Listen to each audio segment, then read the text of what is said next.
Hello, it's Robert Kiyosaki. I'm probably best known for the book, Rich Dad, Poor Dad. And one of the reasons I wrote Rich Dad, Poor Dad 20 years ago in 1997 was I could see this economic crisis coming.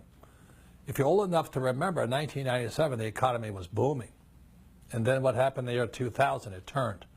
So we had a crash in 2000, was a dot-com crash. The second was a real estate crash, and the third was the banking crash. So within the first 10 years of this century, we've had three major crashes, much bigger than the stock market crash of 1929. If you look at these charts here, you can see 2000, you can see the real estate crash, and you can see the banking crash, and down there you can see the 1929 crash. The next crash coming, and it's coming very soon, is going to be bigger than all other crashes the world has ever seen.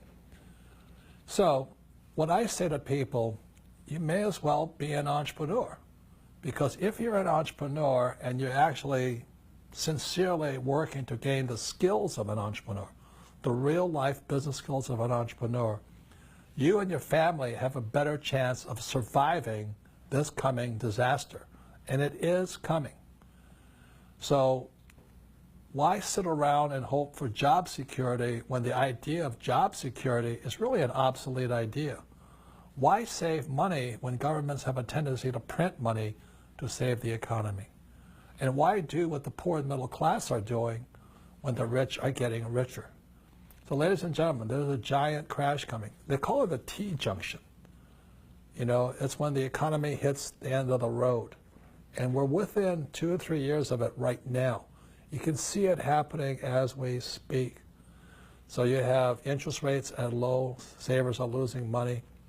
What you see is oil prices dropping, which causes chaos in oil-producing countries like Russia and all this. And you see the rise of terrorism. So ladies and gentlemen, these are not ordinary times.